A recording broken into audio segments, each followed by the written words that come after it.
Hello. इस video में हम लोग सार्थक अंकों के साथ अंकगणितीय गणनाओं के नियम पढ़ते हैं।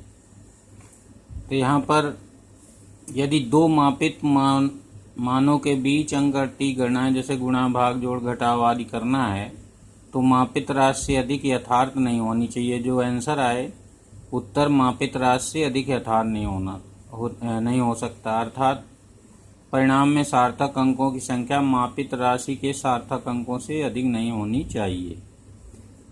तो ये रूल है। तो परिणाम की परिशुद्धता कम परिशुद्धता वाली माप के समान होनी चाहिए। तो जो कम परिशुद्ध हो उसी के समान होना चाहिए, यानी जिसमें कम सार्थक अंक को यूँ समझ सकते हो। पहले हम लोग गुणा व भाग में समझते हैं।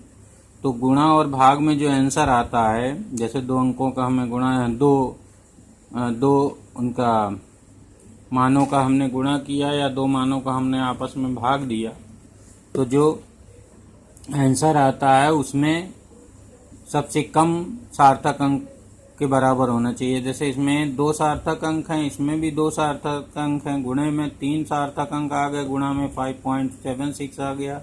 तो इसके आंसर को हम लोग राउंड ऑफ करके, राउंड ऑफ करना अभी सिखाएंगे, राउंड ऑफ करके दो ही सार्थक अंकों में लिखेंगे। तो यहाँ पर दो सार्थक अंकों में लिख दिया। इसी तरह से जैसे अब डेंसिटी का है, डेंसिटी निकालना है, डेंसिटी इक्वल मास अपान वॉल्यूम होता है, तो मास और वॉल्यूम को भाग दिया तो इतना आया।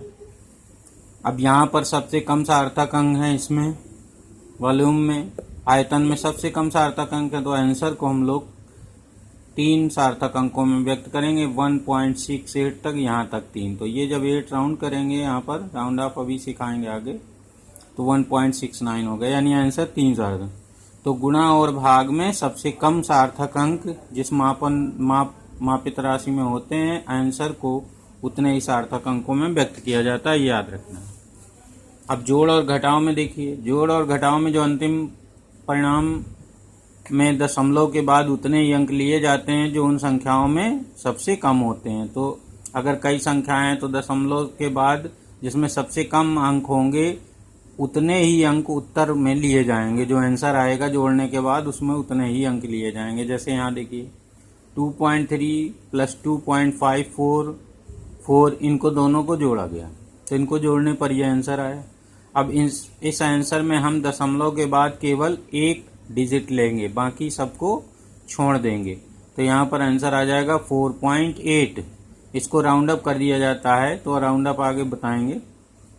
इसी तरह से मान ले इनको जोड़ा सबको और आंसर हमारा इस तरह से आया। तो इसमें हम लोग देखेंगे यहाँ पर दशमलव के बाद 2 अंक हैं, यहाँ पर केवल एक ही अंक है और यहाँ पर 3 अंक है, तो केवल एक अंक आंसर में लिखा जाएगा, यानी 663.8 ग्राम लिखा जाएगा बस। तो यहाँ पर 63.8 ग्राम होगा आंसर। जो अब यहाँ पर यद्यपि माप में सबसे कम सार्थक अंक, तो यहाँ पर कम सार्थक अंकों का मतलब नहीं होता। इसमें जोड़ और घटाव में हम लोग ये देखते हैं कि दशमलव के बाद एक जो कम डिजिट हो वही केवल यूज किए जाते हैं। जैसे इसमें 1 है तो 1 यूज किया, जबकि जोड़ घटाव वाले में सार्थक अंक देखे जाते थे, उसमें डिवीजन और मल्टीप्लिकेशन में, यानी गुणा भाग वाले में सार्थक अंक गिने जाते हैं। सबसे कम सार्थक अंकों में उत्तर दिया जाता है, और इसमें जोड़ और घटाव में दशमलव के बाद जितने सबसे कम अंक होते हैं उतने लिए जाते हैं। अब गणना में प्राप्त परिणाम में निरर्थक अंकों का पूर्णांकन। तो ये पूर्णांकन अभी जो हमने कहा था, पूर्णांकन कैसे किया था, round of insignificant figures in calculated result.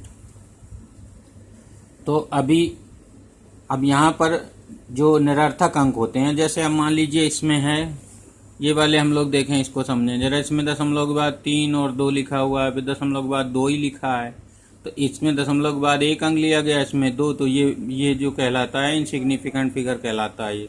इसी तरह से इसमें भी 2, 0 और 1 इनसिग्निफिकेंट फिगर हैं, तो इनको सबको हटा दिया जाता है, क्योंकि यहाँ पर हटाकर ही देखिए 1 अंक केवल रखा गया, तो बाकी अंकों को इनसिग्निफिकेंट फिगर कहते हैं।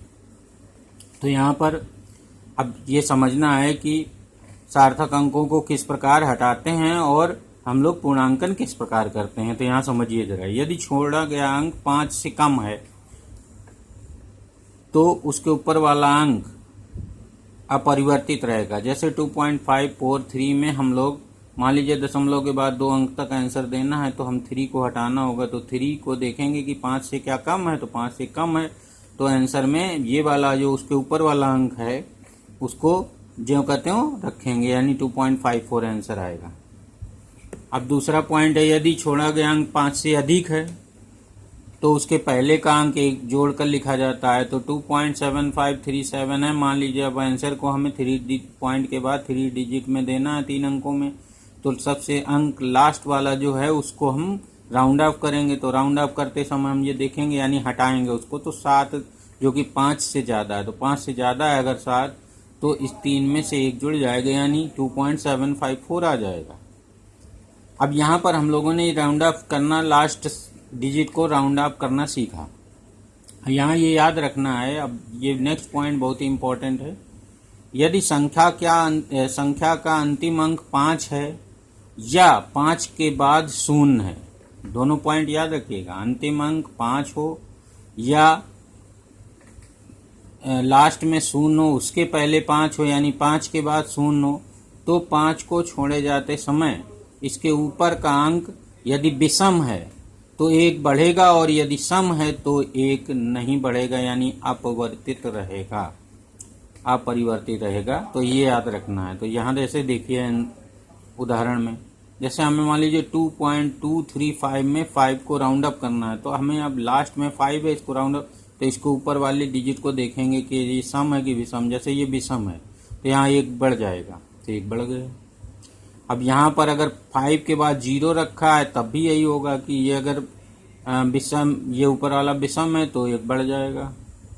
अब यहाँ पर अगर 5 को हमने राउंड अप करना है और इसके ऊपर सम पड़ रहा है, सम अंक है 2, तो नहीं कुछ बदलेगा, वही रहेगा, तो 2.22 आएगा इसका राउंड अप करने पर। इसी तरह से इसमें भी वही होगा ऐसे।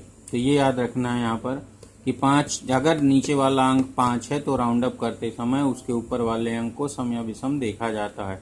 अगर विषम है तो 1 बढ़ेगा, सम है तो उसमें कोई वृद्धि नहीं होगी। तो ये याद रखना है, 2 कंडीशन है, लास्ट में 5 हो या लास्ट में 50 हो, यूँ समझ लीजिए। अब यदि छोड़े गए अंक 5 के बाद अशून्य अंक है, यदि 5 मान लीजिए जो अंक हम छोड़ रहे हैं उसके 5 मान लो हम बीच में कोई लिखा है, उसके बाद कोई अशून्य अंक है, जैसे यहाँ पर देखिए इसको छोड़ना है, यहाँ तक हमें राउंड, और इसके बाद में 7 और 1 है, तो फिर नियम वही पुराना चलता है कि उसके ऊपर वाले अंक में 1 की वृद्धि हो जाएगी, तो 2.23 आ जाएगा। तो इसको राउंड अप करेंगे तो 2.3। बस ध्यान ये देखना कि अकेले अगर 5 है लास्ट में या 50 है तो ऊपर वाला सम होने पर नहीं बदलेगा, विषम होने पर बदल जाएगा बस।